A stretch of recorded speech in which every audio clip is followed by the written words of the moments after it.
ماشاء اللہ لا حول ولا قوۃ الا باللہ العلی العظیم۔ اعوذ باللہ من الشیطان الرجیم، بسم اللہ الرحمن الرحیم۔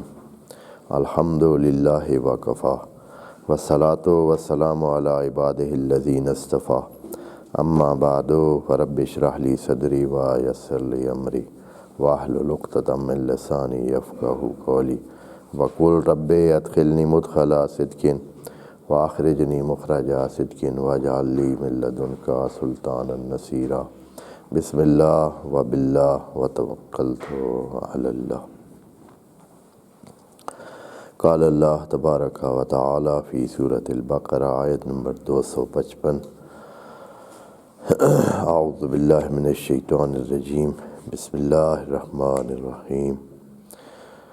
اللہ لا الہ الا هو الحی القیوم لا تأخذہ سنۃ ولا نوم لہ ما فی السماوات وما فی الارض من ذا الذی یشفع عندہ الا بإذنہ یعلم ما بین ایدیہم وما خلفہم ولا یحیطون بشیء من علمہ الا بما شاء وسع کرسیہ السماوات والارض ولا یؤودہ حفظہما وہو العلی العظیم۔ صدق اللہ العظیم۔ آیت الکرسی کے نام سے مشہور یہ آیت نہ صرف یہ کہ جو عام لوگوں میں مشہور ہے کہ اس میں دنیاوی زندگی کے بہت سارے فوائد چھپے ہیں، اور اس کی تلاوت سے، اس کے پڑھنے سے، اور اس کے پڑھ کر رکھنے سے اور پڑھ کر پھونکنے سے بہت سارے فوائد حاصل ہوتے ہیں۔ اس سے ہٹ کر خود معنوی طور پر اور بیانیے کے لحاظ سے بھی یہ آیت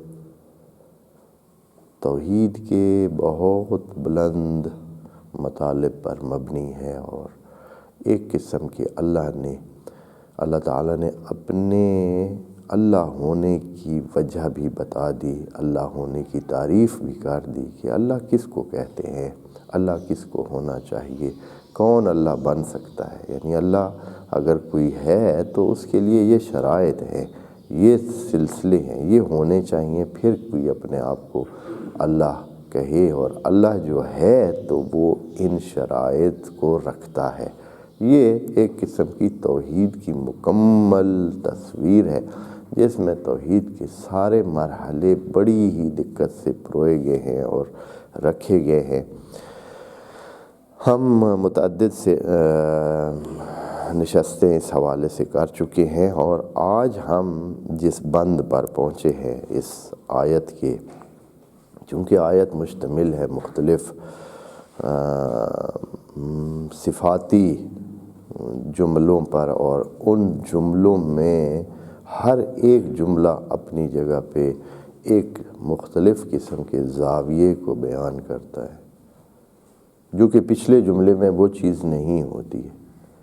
خدا کریم نے اول سے شروع کیا کہ پہلے تو یہاں سے شروع کریں، وعلیکم السلام، کہ انسانوں آپ آزاد ہوں اور آزاد ہو کر سوچیں، پھر جو ہے آپ الہ مانیں اس کو جو حی اور قیوم ہے۔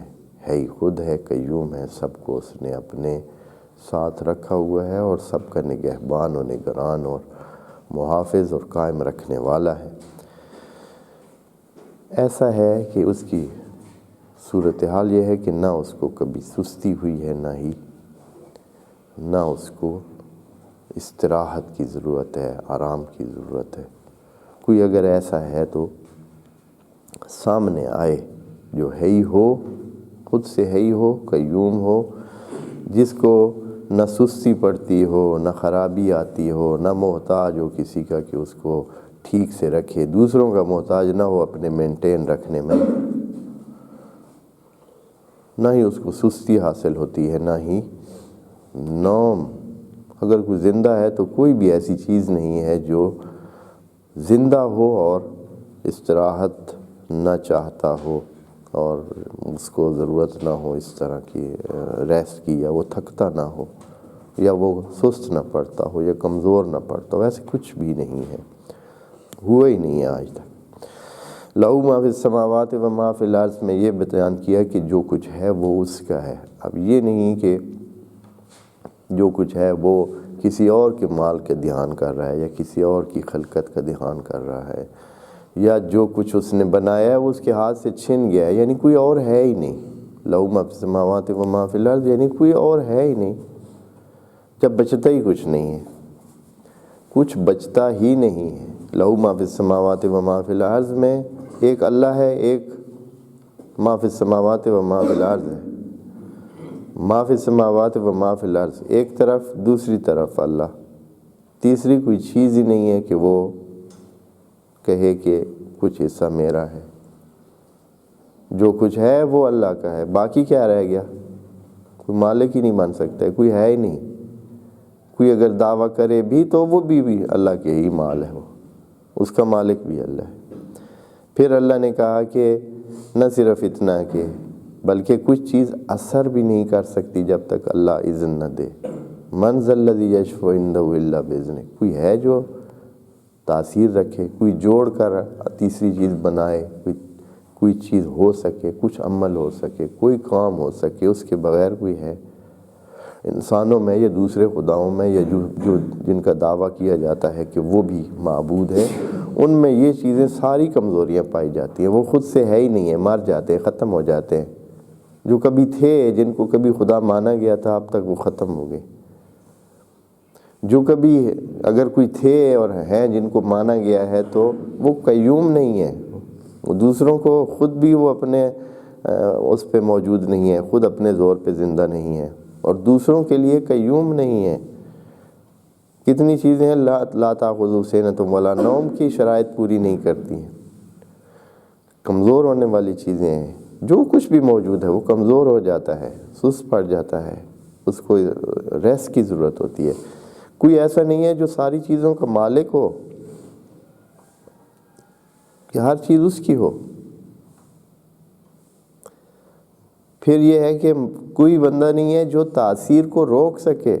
اللہ کا تو حکم یہ ہے کہ اللہ کی تو صورتحال یہ ہے کہ وہ تاثیر دیتا بھی ہے، روک بھی سکتا ہے۔ کوئی بھی ایسا وجود نہیں ہے جو تاثیرات کو روک سکے، کوئی تاثیرات کو دے سکے، یعنی روکنا بھی خود ایک جو ہے وہ یشفع کی حیثیت صورت ہے، کیونکہ روکنے کے لیے بھی پھر شفاعت چاہیے، یعنی کچھ چیزیں جڑیں گی تو کچھ چیز رکے گی۔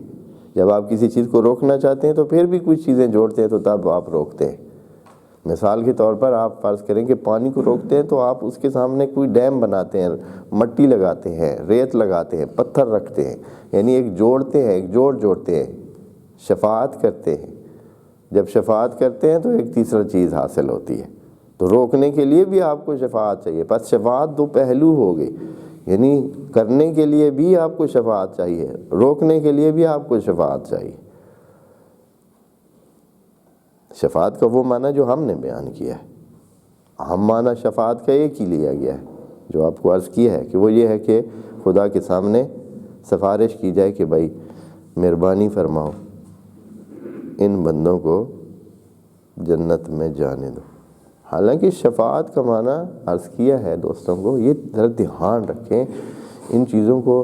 آپ انشاءاللہ جب سمجھیں گے تو پھر دیکھیں گے کہ قرآن واقعاً ایک بہت مرکزی حیثیت رکھتا ہے، اور آج بھی ہمیں یہ نجات دے سکتا ہے۔ اس میں حقائق بیان ہوئے ہیں، اللہ نے کائناتی بیان دیا ہوا ہے، اور یہ واقعاً معجزہ ہے۔ معجزہ ہونا تبھی سمجھ آئے گا کہ جب اس کو صحیح طرح سمجھیں گے۔ اگر روٹین کا ایک جو ہے نا وہ انسانوں کے معاشرے کا حساب کتاب سمجھ کر کہ بھئی اچھا جیسے یہاں ہوتا ہے یہی معنی ہم نے کرنے ہیں جو آپس میں ہمارے چلتے ہیں، جیسے سفارش ہوتی ہے، جیسے یہ ہوتا ہے۔ شفاعت کا معنی عرض کیا ہے کہ وہ دو کو جوڑ کر یا کچھ بھی جو جڑتا ہے دوسرے کے ساتھ کہ تیسری چیز پیدا ہوتی ہے، یہ شفاعت ہے۔ خدا وطر ہے، وہ نہ جوڑ سے بنا ہے، نہ ہی اسے جوڑ چاہیے، نہ کرنے میں، نہ صفات میں، نہ ہی ذات میں۔ نہ ذات میں جوڑ چاہیے، نہ صفات میں اس کو جوڑ چاہیے، نہ ہی افعال میں جوڑ چاہیے۔ ہم ہیں جن کو ذات میں بھی جوڑ چاہیے، جوڑ سے ہم بنتے ہیں، وإلا ہم پیدا نہیں ہو سکتے۔ ہمیں کام کرنے میں بھی جوڑ کر ہمیں کچھ کرتے ہیں تو پھر ہم اگر صفت بھی کوئی رکھنا چاہتے ہیں تو ہمیں جوڑ کو چاہیے ہوتا ہے، تب ہم کوئی صفت، ہم ہوتے ہیں پھر ہمیں علم حاصل ہوتا ہے، ہم ہوتے ہیں پھر طاقت حاصل ہوتی ہے، ہم ہوتے ہیں ہمارا کوئی رنگ ہوتا ہے، ہم ہوتے ہیں ہمارا کوئی ساتھ کوئی اور سلسلہ ہوتا ہے۔ اللہ کے لیے اس طرح نہیں ہے، وہ ہے احد ہے، وہ ذات ہے، صفات میں بھی وہی ہے۔ یہ نہیں کہ علم علیحدہ ہے اور اس کا رزق دینا علیحدہ ہے، وہ رازق بھی وہ اسی زاویے سے ہے، وہی زاویہ اس کا رازق بھی ہے اور وہی زاویہ اس کا عالم بھی ہے، وہی زاویہ اس کا قادر بھی ہے، وہی زاویہ اس کا ہے بھی ہے، وہ یعنی ایک ہی سائڈ ہے، ایک ہی، جوڑ ہی نہیں ہے اس میں، یہ چیز ہے۔ من یشفع من ذا الذی یشفع عندہ الا باذنہ یعلم ما بین ایدیہم وما خلفہم۔ یہ بھی عرض کر چکے ہیں کہ جو انسانوں کی دسترس میں ہے اس کو بھی وہ جانتا ہے، اور جو نہیں ہے ابھی تک، اور یہ بھی اللہ نے بتا دیا ہے کہ انسانوں کی علمی حیثیت کیا ہے، وَلَا يُحِيطُونَ بِشَيْءٍ مِّنْ عِلْمِهِ إِلَّا بِمَا شَاءَ۔ کوئی ہے تو دعویدار ہے تو سامنے آئے، آج تک کوئی آیا ہی نہیں ہے، کسی نے دعویٰ کیا ہی نہیں ہے۔ اگر کوئی علم کی طرف گیا ہے تو اس کو اپنی کمزوری کا یہ احساس ہوا ہے، اسے کچھ علم حاصل تو ہوا ہے، اسے کچھ جان پہچان ہوا ہے، لیکن جتنا وہ علم جانتا گیا ہے اتنا ہی اپنے آپ کو اس جہان کے سامنے کمزور اور ناچیز پاتا گیا ہے۔ اب جو اس جملے پہ ہم پہنچے ہیں وہ ہے واسع کرسی السماوات والارض۔ پیچھے بات سماوات والارض کی ہوئی ہے کہ لہو ما فی السماوات و ما فی الارض، تمام آسمان و زمین میں جو کچھ ہے وہ اس کا ہے، وہ اس کی ملکیت ہے۔ ہمارے ہاں عام طور پر یا ویسے جو ممکنہ جو مالک ہوتے ہیں، کچھ لوگ ہوتے ہیں مالک، جو خدا نے عارضی مالکیت دی ہوئی ہے، مالک ہوتے ہیں، اور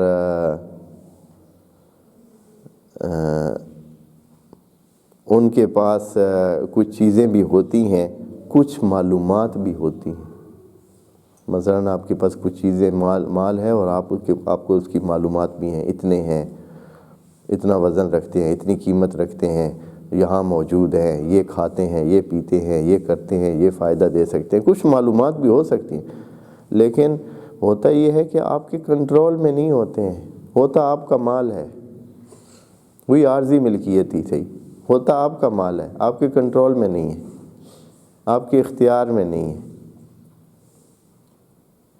آپ کی طاقت اور اقتدار اس پہ چلتا نہیں ہے آپ کا ہی مال۔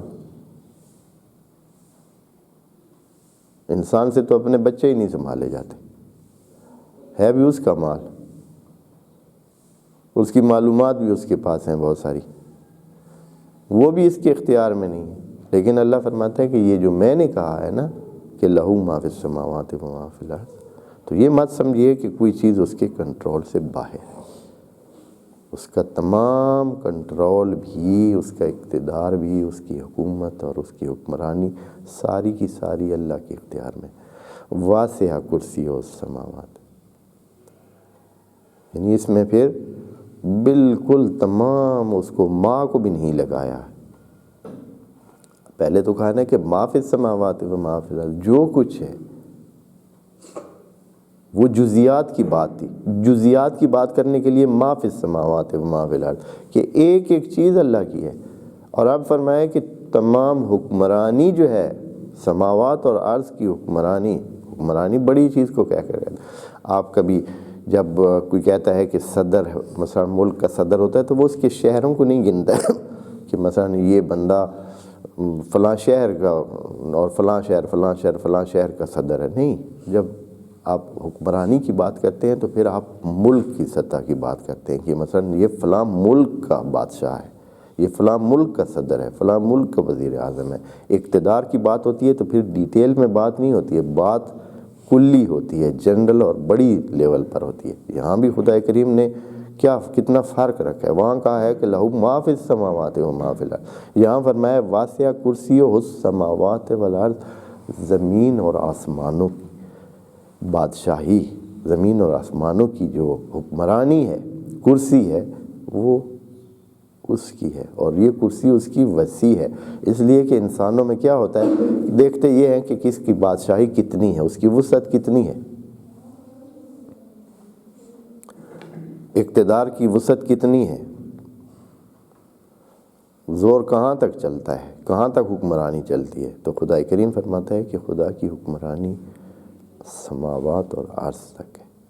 سماوات کو پہلے بھی عرض کی ہے کہ اس کو کھلا چھوڑ دیا اللہ نے، بلندیوں، سماوات یعنی بلندیاں۔ اب بلندیاں کدھر ہیں، کتنی ہیں، ہماری دسترس سے باہر ہے، ہمارے علم کی دسترس سے باہر ہے، ہم نہیں جانتے، ابھی تک علم اس چیز کو پہچان ہی نہیں سکا ہے۔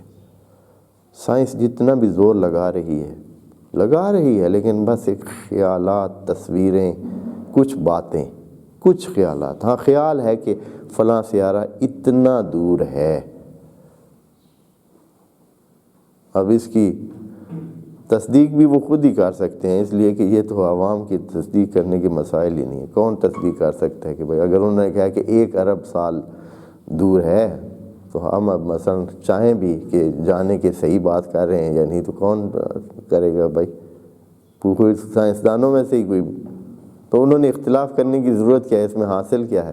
نہیں وہ کہے نہیں یہ 1 ارب نہیں ہے 1.5 ارب بنتا ہے، تو پھر کیا ہوگا؟ دونوں صورتوں میں ہمیں کیا فرق پڑتا ہے؟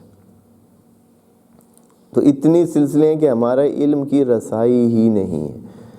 وہ آسمان، وہ جتنی بلندیاں ہیں، یہ سب پر جو حکومت ہے وہ اللہ کی ہے۔ واسع کرسیہ السماوات۔ مسلمان ہمارے اتنے سادہ واقع ہوئے کہ انہوں نے اپنی کتابوں میں کرسی کی جو تفسیریں لکھی ہیں، خدا کی پناہ۔ اسرائیلیات میں بھی ایسے تھا، یعنی ان کی معلومات کیونکہ بالکل بہت کم تھیں، بنی اسرائیل کی آج سے 2-3 ہزار سال پہلے کی بات ہو رہی ہے، تو معلومات کتنی تھی انسانوں کی؟ تو انہوں نے خدا کے بارے میں بہت ہی سادہ ترین وہ بنائے ہوئے ہیں خیالات، کہ خدا کو بھی ایک عام وجود سمجھا گیا ہے، ایک بس صرف یہ ہے کہ اس کا تھوڑا سا قد بڑا ہے اور تھوڑا سا ڈھانچہ بڑا ہے، لیکن یہ ہے کہ وہ بس یہ انسانوں سے کچھ تھوڑا سا بڑا ہی ہوگا، بس اس طرح ہے۔ وہ پھر آتا ہے ان کی جو ہے وہ بعض اوقات ان کتابوں میں، اسرائیلیات میں کشتی بھی کرائی گئی ہے، کشتی کرائی گئی، اور یہ چیزیں ان کتابوں میں آئی ہوئی ہیں۔ بعض مسلمان فرقوں کی کتابوں میں یہ چیزیں آئی ہوئی ہیں۔ ہاں کیا مزاح باتیں بھی موجود ہیں اس میں، بہرحال ابھی اس کی طرف جاتے نہیں ہیں، بہت ہی مزاحیہ قسم کی سلسلے جو اسرائیلیات میں آئے ہیں اور پھر ادھر سے شفٹ ہو کر ہمارے مسلمانوں کے اس میں منابع میں آگے۔ واسع کرسیہ السماوات والارض۔ اچھا، حکمرانی کی بات ہوگی کہ حکمرانی اللہ کی وسیع ہے اور تمام آسمانوں۔ اب اس کے بعد ایک اور مرحلہ آتا ہے، وہ ہوتا ہے کہ بعض اوقات بندے کی ملکیت ہوتی ہے، مثلا بادشاہ ہے کہ بہت سارا مال اس نے یہ کہا ہوا کہ یہ سارا میری ملک ہے، حکمرانی میری اتنی ہے، لیکن یہ ہے کہ اس کو سنبھالنا اس کے بس کی بات نہیں ہے۔ اس کو تو پتہ ہی نہیں ہے کہ اس کے عوام کے ساتھ ہو کیا رہا ہے، اس کے عوام ہے کتنے افراد ہیں یہ بھی پتہ نہیں ہے، ان کا دھیان کرنا کیسے یہ بھی پتہ نہیں ہے، آیا کھانا سب کو مل رہا ہے یا نہیں یہ بھی پتہ نہیں، آیا سب کی ضروریات پوری ہیں پتہ ہی نہیں ہے، کتنی ان کی حفاظت کرنی ہے، ان کے سیکیورٹی کے کیا انتظامات کرنے ہیں پتہ ہی نہیں ہے، کوئی کر ہی نہیں سکتا ہے، کوئی ہے ہی نہیں، کوئی دعوے دار ہی نہیں ہے۔ یہ ساری باتیں خدا کریم اس لیے بتا رہا ہے کہ انسانوں سمجھو، جو آپ کا رب ہے، جو آپ کے اس نظام کو چلا رہا ہے، وہ کون ہے؟ وہ ایسی ذات ہے جس میں کوئی نقص نہیں ہے۔ یہ تمام چیزیں ان نقائص کو دور کرنے کے لیے، یہ صفات جمال ہیں جو خدا کریم نے ادھر بیان کیا، اور ساتھ ہی صفات جلال کی جو ہے نا وہ نفی کی ہے، کہ منفی چیزیں خدا سے دور ہیں، وہ چیزیں جو نقص کا باعث بنتی، جس سے کوئی بھی نقص ہو، اور یہی الٹ کر دوسری تمام چیزیں، دوسری ان تمام خداؤں میں یہ سارے جو نقائص ہو سکتے ہیں وہ ہیں، وہ خود سے ہے ہی نہیں ہو سکتے، خود سے قیوم نہیں ہے، خود سے سینا اور نوم سے پرہیز نہیں کر سکتے۔ وہ کسی چیز کے جوڑ سے تیسری چیز بنانے کی وہ ان کے پاس وہ ہے ہی نہیں. جو چیز عمل ہونا ہے وہ کوئی اور ان کو حکم دے سکتا ہے. وہ بیچارے کیا کر سکتے ہیں؟ وہ تو اسی عام تلوار سے مارے بھی جا سکتے ہیں, عام پتھر سے ان کو نقصان بھی پہنچ سکتا ہے. بلکہ خدا کریم نے تو سمجھانے کے لیے قرآن میں بڑی ہی مزیدار مثال دی ہے کہ یہ تو کسی مکھی کو بھی بنانے کی صلاحیت نہیں رکھتے. ایک مکھی جس کو آپ بہت ہی ناچیز اور نفرت بھی کرتے ہیں بعض اوقات, اور اس کو خود سے دور کرنا چاہتے ہیں, بلکہ اس کو اچھا نہیں جانتے, مکھی کو بھی بنانے کی صلاحیت. ایک گندی چیز ہے, ایک بہت ہی منفور چیز ہے, ایک بہت ناچیز قسم کی مہین چیز ہے. اس کو بنا, پھر اس کے بڑھ کر خدا کریم نے ایک درجہ اوپر رکھا, کہا کہ یہ تو بڑی بات ہے, یہ تو بہت بڑی بات خلق کرنا. یہ مکھی اگر ان سے کوئی چیز چھین لے نا, اگر مکھی ان سے کوئی چیز چھین لے تو یہ اس سے واپس نہیں لے سکتے. مکھی کتنا کچھ چھینے گی؟ اگر فرض کریں کوئی کسی سے مکھی کوئی چیز چھین لے, وہ کتنا کچھ چھینے گی؟ آپ کو تو پتہ نہیں چلے گا کہ اس نے چھینا کیا ہے آپ سے.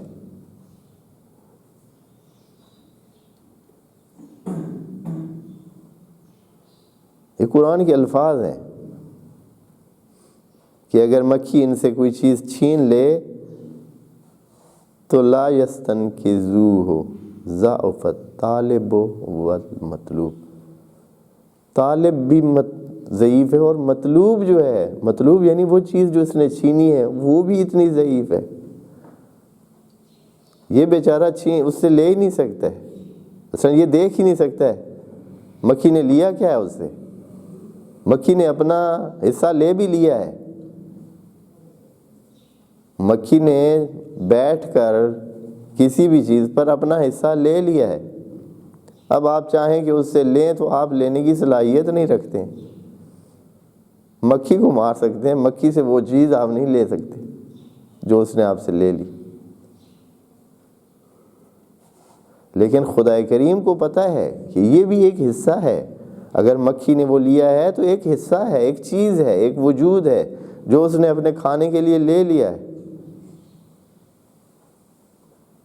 یہ خدا کی پہچان میں ہے. اس لیے کہ اگر مکھی کی پہچان میں ہے تو سمجھیں کہ وہ پہچانے جانے والی چیز ہے. جب پہچان جانے والی چیز ہے تو اس کا مطلب ہے کہ وہ خدا کے علم میں ہے, کچھ ہے, وہ ہمیں تو دکھائی بھی نہیں دیتا. ضعف الطالب والمطلوب, طالب بھی جو اس کو چاہے کہ ڈھونڈے اور پائے, اور انہیں کتنے امتحانات ہوئے ہیں اور خدا کریم نے بتایا ہے. اور ابھی بھی ہم کتنے ضعیف ہیں. ابھی یہ 70-80 کلو کا بندہ جو ہے, یہ 6 فٹ کا بندہ, یہ جو ہے وہ اس چھوٹے سے مچھر کے ایک چھوٹے سے ڈنگ سے, اس ڈنگ کو آپ بعض اوقات ممکن ہے دیکھ بھی نہ سکے, اتنا چھوٹا سا ہے, اس ایک ڈنگ سے جو ہے متاثر ہو کر پڑا رہتا ہے, اور کتنے دن بعض اوقات موت تک چلا جاتا ہے, بعض اوقات نجات پا جاتا ہے. کتنے انسان سالانہ جو ہے وہ اسی چھوٹے سے ڈنگ سے مچھر کے, مادہ مچھر کے, اس ڈینگی مچھر جو ہوتا ہے اس سے, یا پھر ملیریا کے جو باعث بننے والے مچھر ہیں ان سے کتنے انسان مار جاتے ہیں. خدا کریم فرماتا ہے وَلَا يَؤُودُهُ حِفْظُهُمَا. حفظ کے بارے میں ہم نے پہلے ایک بات آپ دوستوں کو بتاؤں. یہ حافظوا علی الصلاۃ والصلاۃ الوسطیٰ میں بتایا تھا. اس کا معنی کیا ہے؟ حفظ کا معنی یہ ہوتا ہے کہ انسان 24 گھنٹے ایک چیز کو سیکیور رکھے, اس کو کوئی گزند نہ پہنچے, اس کو کوئی گزند نہ پہنچے, وہ جیسے ہے اس طرح ہی برقرار رہے, محفوظ رہے, وہ اپنی کارکردگی دکھاتی رہے, اپنا کارکردگی کرتا رہے یا کرتی رہے. جو چیز بھی ہے, جو بھی چیز ہے, اس کو سیکیور رکھنے کا مطلب یہ ہے حفظ اللہ نے اس جہان کی اسی طرح حفاظت. کوئی ہے تو نقصان پہنچائے، اس جہان کو کوئی ہے تو نقصان پہنچائے بھائی. انسان نے کیا کیا بم بنا لیے ہیں، کیا کیا چیزیں بنا لی ہیں، کیا کیا نقصان دہ چیزیں، کیا کر سکتا ہے. فرض کریں کہ بہت بڑے بم سے ایسے بنا لے اور بھی بنا لے، سارے دنیا کے جہان میں موجود جتنے بھی بم ہیں، اٹامک بم ہیں، دوسرے بم ہیں، جو بھی ہیں، سارے ایک دم پھٹ جائیں، کیا ہوگا؟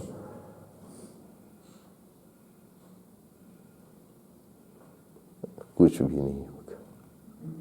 انسانوں کو بہت کچھ ہوگا.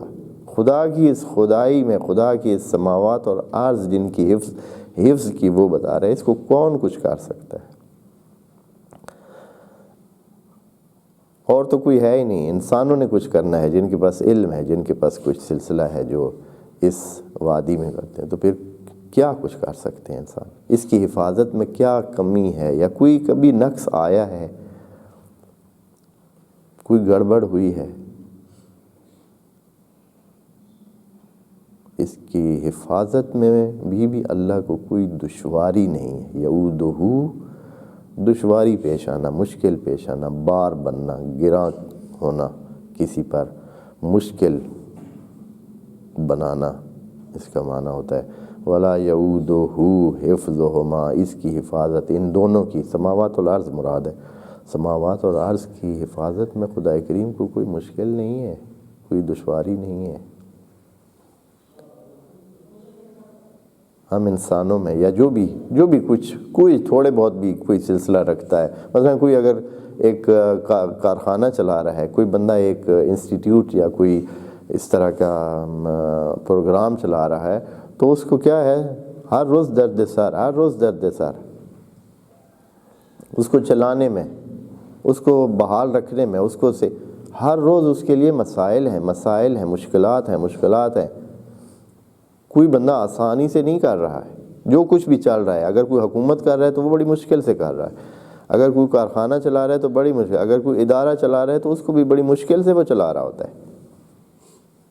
وسائل ہونا کافی نہیں ہے، 20 اور سلسلے چاہیے ہوتے ہیں، معلومات چاہیے ہوتی ہیں، مدیریت چاہیے ہوتی ہے، دھیان چاہیے ہوتا ہے، ہر وقت اس پر نظر رکھنا چاہیے ہوتا ہے، پتہ نہیں کیا کیا وسائل ضرورت ہوتے ہیں.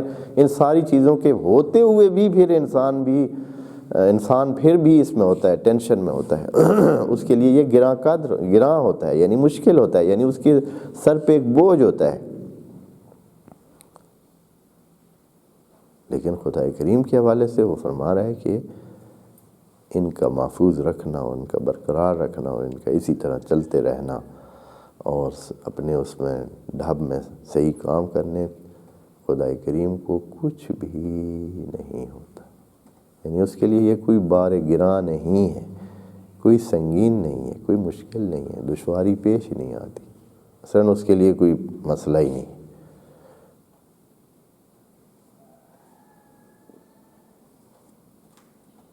اور آخری جملہ، اے اللہ، آپ نے بڑی تفصیل سے اوپر سے لے کر نیچے تک اس آیت میں کتنے بندوں میں اپنی صفات بیان کی، اور ہر صفت اتنی جامع اور اتنی کہ کسی اور میں نہ پائی جائے. ایک صفت ایسی ہے کہ جو کسی دوسرے میں اس کے سوا پائی ہی نہیں گئی، ہے ہی نہیں.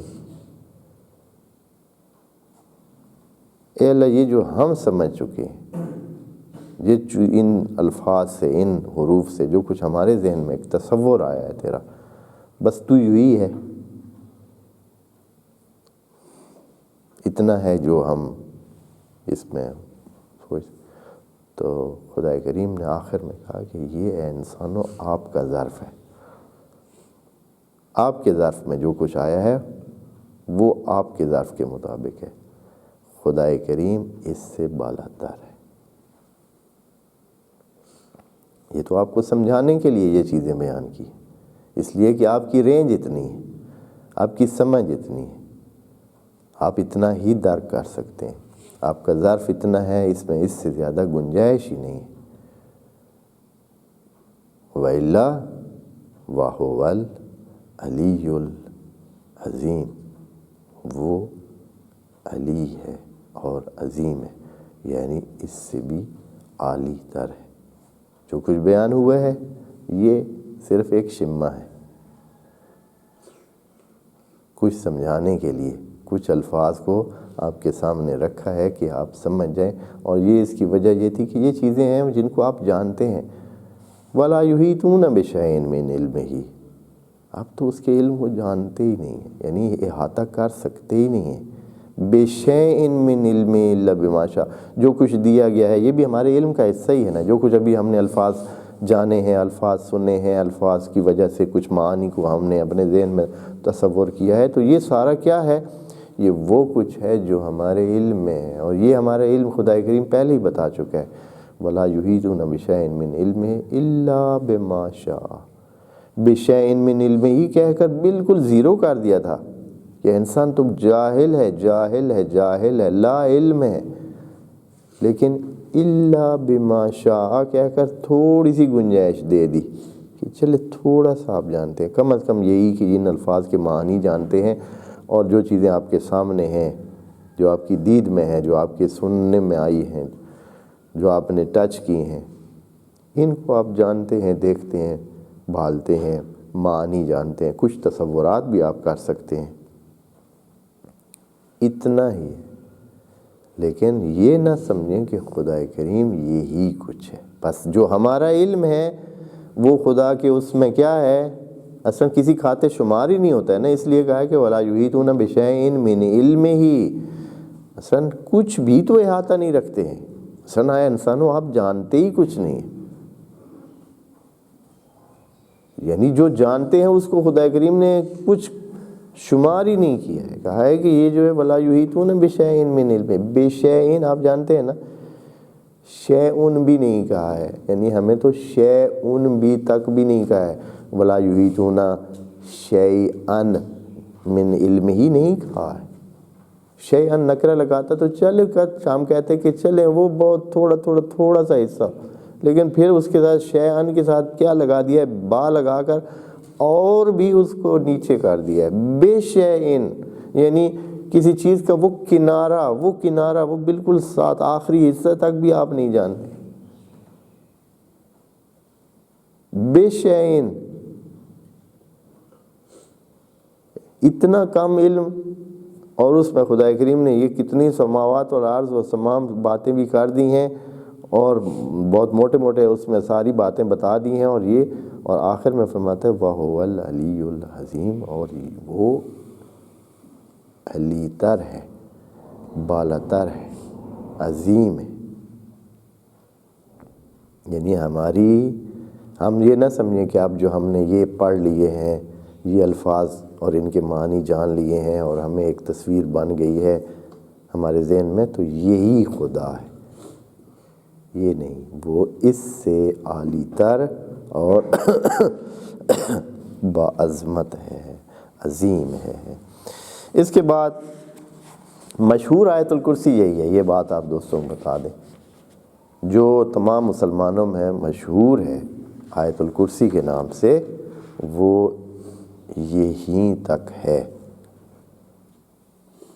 وَهُوَ الْعَلِيُّ الْعَظِيمُ تک، کیونکہ آیت بھی مفرد ہے اور آیت الکرسی ایک مفرد آیت کو ہی کہہ سکتے ہیں، تو یہیں تک ہے، مشہور بھی یہی ہے۔ لیکن بعض فقہا نے کہا ہے کہ یہ جو اگلی آیت ہے وہ ہے علیحدہ آیت،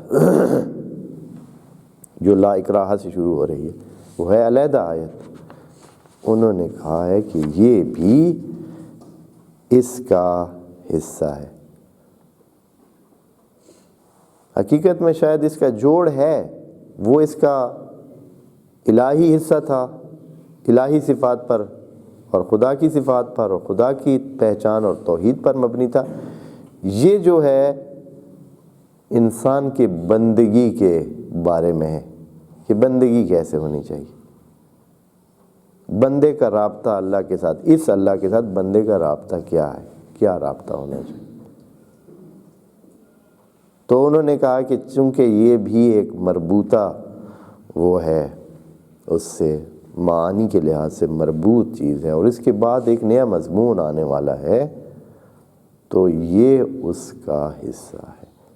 اس لیے اور تو کوئی زیادہ فرق نہیں پڑتا ہے، صرف وہاں جہاں اس آیت کو بطور ذکر کسی نماز میں یا کسی جگہ کہا جاتا ہے تو وہاں فقہی مسئلہ یہ پیش آتا ہے کہ اس آیت کو وَهُوَ الْعَلِيُّ الْعَظِيمُ تک پڑھنا ہے یا وَهُمْ فِيهَا خالدون، ایسے یہ وَهُمْ فِيهَا خالدون تک پڑھنا ہے۔ اور شاید اس کے جوڑنے کی وجہ 3 آیات بلکہ بن جاتی ہیں، 2 بھی نہیں 3 آیات بن جاتی ہیں، وَهُمْ فِيهَا خالدون تک 3 آیات بن جاتی ہیں۔ وہ وجہ شاید یہ ہو کہ وہ جو اگلی آیت ہے 257 اس میں بھی لفظ اللہ سے ہی وہ آیت شروع ہو رہی ہے۔ اس آیت کا شروع بھی کیا ہے، آغاز کس سے ہے، اللہ کے لفظ سے ہے۔ تو شاید یہ کہ چونکہ اللہ نے یہ آیت اللہ کے لفظ سے شروع کی اور اللہ کی یہ تعریف کے بارے میں اور اللہ کے پہچان کرانے کے بارے میں تھی، تو وہ جو ہے جبکہ یعنی اس طرح ہے کہ درمیان والی آیت انسان کے تعلق کو اللہ کی طرف لے جاتی ہے اور پھر انسان کے لیے جو اللہ کی تعلق کا سلسلہ ہے اس کو تیسری آیت میں بیان، یعنی انسان کا تعلق اللہ کے ساتھ 256 میں اور اللہ کا تعلق انسان کے ساتھ 257 میں اس کی وضاحت ہوئی ہے۔ انشاءاللہ ہم اس کو اگلی نشست میں کوشش کریں گے کہ اس بارے میں عرض کریں۔ والسلام علیکم ورحمۃ اللہ وبرکاتہ۔